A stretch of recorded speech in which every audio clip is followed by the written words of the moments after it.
Tonight on Nation to Nation, unpacking the Liberal cabinet shakeup. Will Minister Marc Miller's pledge to give stolen land back turn out to be all sizzle and no steak? These observers say yes. Well, I'm really skeptical that he's going to make these changes. I think it's more just Liberal promises that don't have the meat behind them. Climate change will be front and center at an international summit next week. An Indigenous-led delegation will be there to get their point across. It's a no-brainer for us, and we really hope that international communities hear that because the time is ticking. I'm Brett Forster, and welcome to Nation. The latest Liberal cabinet shuffle has come and gone with some notable changes to the Indigenous portfolios. Longtime Minister Carolyn Bennett has been demoted and replaced at Crown Indigenous Relations by Marc Miller, who raised some eyebrows and expectations when he said, "The relationship has been broken because of land theft, and it's time to give land back." He'll be replaced at Indigenous Services by former Health Canada Minister Patty Hajdu, while Dan Vandal stays put at Northern Affairs. To break it all down, I'm joined by Courtney Skye. She is Mohawk, Turtle Clan from Six Nations and a Yellowhead Institute Research Fellow, and Veldon Coburn, Assistant Professor at Ottawa U and member of the Algonquins of Pikwakanagan. Welcome to Nation to you both. Thanks for having me. Thanks for having us, Miigwech. Courtney, I'll start with you. What do you make of Marc Miller's comments about returning stolen land and finally recognizing rights? Well, I'm really suspicious and I'm really skeptical because, Marc Miller has been a part of cabinet for a few years now, and I've seen what he's done when he's been on the job. We saw him on the tracks in Tyendinaga. We know that he speaks Mohawk, and as a Haudenosaunee person, I'm highly skeptical because I've seen the promises that they make, and then I've seen the moves the Liberals make behind closed doors, and it's not been work that they've done that's actually recognized, our traditional governance system, our inherent governance system. I heard him talk about the Wet'suwet'en and then talk about nations closer to home. Well, to me, that says the Haudenosaunee. He's well aware of our traditional governance structure that's in place, but he's actually worked to undermine our historic governance, our inherent governance structure. And so I'm really skeptical that he's going to make these changes. I think it's more just Liberal promises that don't have the meat behind them. Veldon, what do you think? There's a lot of roadblocks to actually returning land which Ottawa has no control over. The Constitution, the courts, and the provinces are some major ones. So is Miller setting the stage, as Courtney said, for more broken promises? Right. I share Courtney's sentiments on this, that I'm deeply skeptical of when this particular government takes a hold of slogans that have originated from grassroots Indigenous movements. So reconciliation emerges from a very painful process of confessionary and arriving at a sort of olive branch to settler society. So we've seen the last 6 years Carolyn Bennett drive that sentiment into the ground, and now we hear land back, and that's something that emerges out of, I guess, Indigenous sort of sovereignty and reclamation movements themselves. And it comes out of Marc Miller's words. It's nice. He's an affable individual. He seems to be a little bit warmer than the coldness that we've experienced from Carolyn Bennett. But when you think about it, and you're quite right to look at the other parties that are involved in this, is that federal land and federal crown land, whatever they could give back to us, is very minuscule in the provinces anyways. So a great deal of Canada is, 40% of it is federal crown land, but most of it's the North and the territories. And in provinces, they control much of the land. So it's vested in the provinces in the right of Her Majesty. So we'd have to wrangle with them in a sort of tripart example, taking the Algonquins of Ontario modern treaties. We have to involve the provincial crown too, because the crown is divisible in that extent. And Marc Miller seems to not, come forward and say, well, actually, it's only about 4% of territory in the provinces that is federal crown land that they could ever actually give back to Indigenous peoples. And they're actually counting reserved territory because that's federal jurisdiction. So it's co-optive of a brand and a banner of organization of Indigenous peoples, and I don't think that he could actually really muster anything behind that as well. So to fulfill anything of that sort.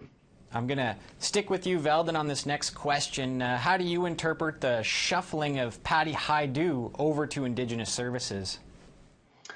Well, you keep Minister Marc Miller over in a sort of policy milieu, which he's now become familiar with. It seems like a natural transition over to Crown Indigenous relations because of some of the files. Really, the division between Crown Indigenous relations and Indigenous Services Canada is almost artificial. But Patty Hajdu, somebody had to replace Carolyn Bennett because of some of the fallout from her treatment of Indigenous peoples and the disregard for just some prominent popular examples. So what had made waves in the last couple of months was a sort of offhanded anti-Indigenous text to former Minister Jody Wilson-Raybould, which left a bad taste in the mouth of many Indigenous peoples across Canada. And partisan folks as well too. It was another sort of platform for them to take her down. But Patty Hajdu, I guess she was somewhat successful at Health Canada. It's another programming and less policy now departments. But she's got the big portfolio or the big file now that she has to make a decision on Friday afternoon of whether or not to appeal the federal court's upholding of the Canadian Human Rights Tribunal's decision of ordering compensation to Indigenous children who have experienced discrimination. Okay, Courtney, let me get your thoughts on that. What will that mean for Patty Hajdu if her first act as minister is to go to court? Well, I think that there was some indications that today that maybe that wouldn't be the case, but we're going to have to actually wait, right? We've seen before where they've waited until the very last day that they're able to appeal to actually file those appeals, and then, continue to use, misinformation or try to, hide what they're actually doing. They've said that, they're not taking kids to court all throughout the election campaign, but the actual orders that they're seeking from the judge are to not issue compensation and to not actually, support children. And, so it's really upsetting to keep seeing this. But, time and time again, the federal government has lost in court and in their own courts about whether or not they're actually going to see this. And I think that, Marc Miller alluded to this in his comments where he's talked about this erosion of trust. And I think that, if Patty Hajdu does, move forward with this, appeal or any type of court order, then this is going to completely, erode any trust she was capable of gaining. You mentioned the erosion of trust. I suppose that would be what little trust already existed. On another note, a lot of people wanted Carolyn Bennett to be fired. She was demoted to a newly created post, but she does remain in cabinet. Courtney, what do you think led to her removal from Crown Indigenous Relations? Well, I think her time had run out. She just didn't have very many successes to show. She was not really, handling the file well. I think my first interaction with her, many years ago was her singing at a, assembly for a national Indigenous organization. Like, it's kind of just been a clown show if you actually interacted with her in community. And, she's had a lot of really, run-ins with like actual Indigenous people, right? We saw what she did to Jody Wilson-Raybould, as Veldon talked about earlier, right? Like, it's just, the scarves and the, wearing Native clothing can only get you so far, and there was just didn't seem to be enough substance to the work that she was doing. There's no way she could have stayed in that file, and given her performance, I'm surprised she stayed in cabinet. Veldon, what do you think Bennett's legacy is going to be? Will she be remembered as someone who made some good progress with the tools at hand, or just another administrator of Canadian colonialism? Oh, yes, deeply. And I think Courtney was a little bit too generous about saying it was a clown show. A private company, I would have heard some worse characterizations from other Indigenous folks in our communities. I don't think it's going to be, history's not going to look kindly upon her. She seemed to be a champion of Indigenous peoples and our rights when she was in opposition. And I think that mustered and cultivated a great deal of political capital going into the fall 2015 election, which saw the Liberals rise to a majority. They went from third place in the polling in that summer into first place. And a lot of people bought the rhetoric of reconciliation. And over the past 6 years, it has been an extraordinary erosion, almost entire decay of trust in this particular government when it comes to the Indigenous file for dealing with our affairs. One thing is, over 6 years, Carolyn Bennett ensured that there will be another generation of young children who who may have just become teenagers too. The action that Cindy Blackstock has brought against the federal government is now 14 years old. So there's teenagers who are just being born at that point that the decisions of Carolyn Bennett has made in the last 6 years has ensured that they would watch their non-Indigenous peers run out of the starting blocks while they were held behind, and they'll have to reconcile with another younger generation that'll come of age wondering why they were disadvantaged, and it'll have to be laid at the feet of Carolyn Bennett and this particular government. Okay, we'll have to leave it there. Veldon Coburn and Courtney Sky, thanks for coming on Nation to Nation. Thanks. Always a pleasure, Brett. After a short break, I speak with a representative from Indigenous Clean Energy who's heading to Glasgow next week for an international conference on climate change. Welcome back. Queen Elizabeth may not be able to attend the UN Climate Change Summit known as COP26, but the group Indigenous Clean Energy, or ICE, will be there. The conference is set for next week in Glasgow, Scotland, and ICE will advance Indigenous participation in clean energy and highlight Indigenous-led climate action. Freddie Campbell co-hosts a podcast called Decolonizing Power and will be part of the delegation headed overseas. Welcome to Nation. Thanks so much, Brett. Hi. So what does ICE hope to accomplish at the COP26 summit? ICE hopes to bring forward a just, sustainable, Indigenous-led and partnered clean energy forum to a variety of different sessions. We're really working to share the knowledge that has been created on Turtle Island from coast to coast to coast through Indigenous-led clean energy leadership and share knowledge and exchange with other groups working in the same sphere. It's a pretty ambitious agenda. So what does Indigenous-led climate action look like to you? To me, Indigenous-led climate action really gets back to the community. Everything is community-centered, from the different capacity and skill building programs to really creating that community collaboration and integration from different aspects. So really working to get that intergenerational knowledge sharing and be inclusive of different genders, and really make sure that the clean energy project is respectful of Indigenous rights, knowledge, and ways of being, and of course working to restore and sustain the lands that we live on. Can you give me some examples or maybe some success stories in Canada of Indigenous leaders fighting climate change? Yeah, Brett, there are actually thousands of small to large scale Indigenous-led clean energy projects that have occurred from coast to coast to coast.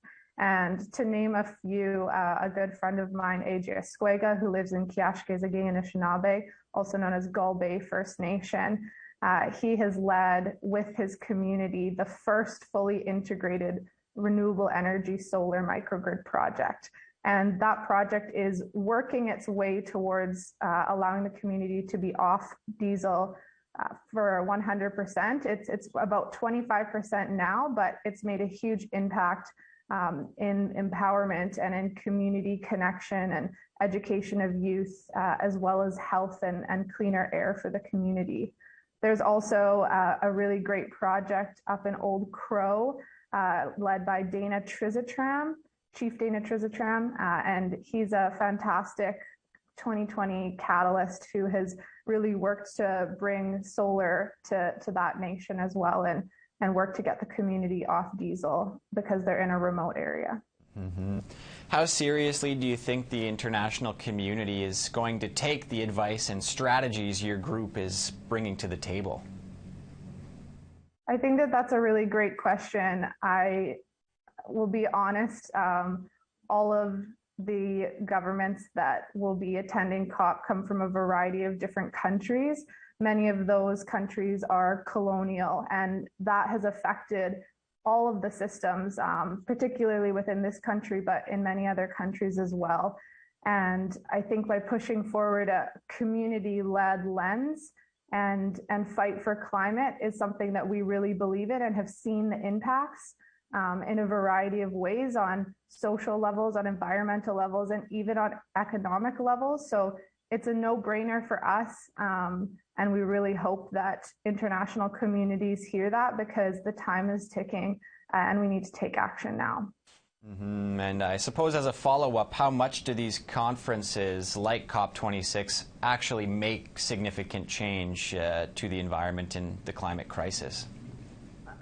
From Conference of the Parties, there have been large climate accords that have occurred between over 197 countries across the world, such as the Paris Agreement and the Kyoto Protocol. And those promises or actions do affect policy in countries around the world and have affected different policy and legislative landscapes here on Turtle Island. So I think the opportunity to really call for action and hold governments accountable is there. Governments do make promises at these conferences that they are and should be held accountable for post-conference. So I think the opportunity to really make an impact is present. And as long as we keep pushing for action now that is sustainable and does include community voices, I think that there are many opportunities.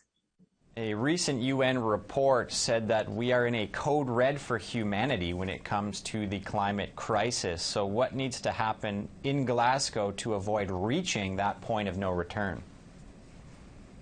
Yeah, there are many different areas of climate action that need to be focused on. The most immediate, within the next 10 years, everywhere around the world needs to reduce their emissions by half. That is a huge feat. And if that does not occur within the 10 years, the repercussions are irreversible. So that, for one, will require a change in policy, a change in legislation, the building of infrastructure, working with communities, and really bringing that knowledge forward that has been established for centuries. There's also a lot of research out there that shows different areas of biodiversity need to be impacted, as well as reducing fossil fuels and greenhouse gases. So the conference can bring forward those changes if governments and groups really push for it.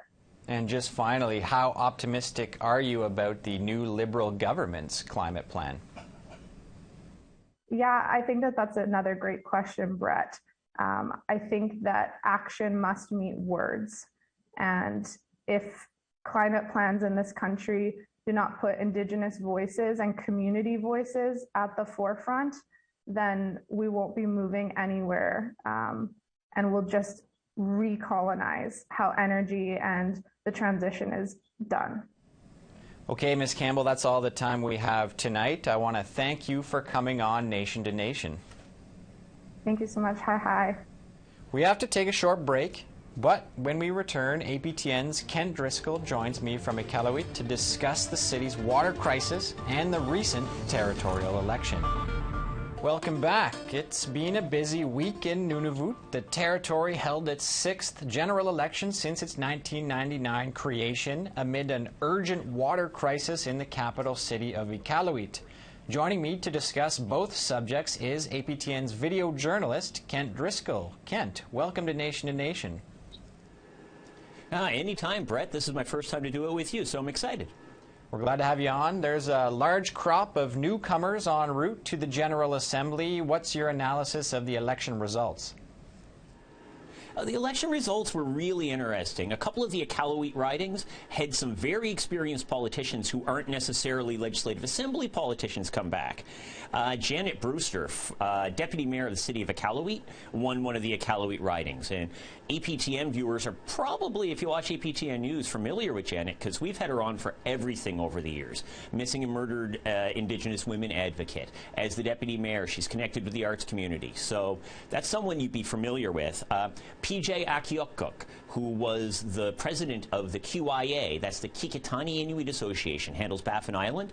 He resigned that post to run, and now he's an MLA. So that's a couple of experienced newcomers. As for those who lost, there were two incumbents who you could describe as, let's say, right-leaning with religiously informed opinions. And both of them were not re-elected, Pat Netzer and Kathy Tautungi. So there is some real changeover at the Assembly this time. And what do you think the top issues will be when the Assembly does resume? Well, as usual with Nunavut, it depends on where in Nunavut you're looking at. Here in Iqaluit, obviously the water.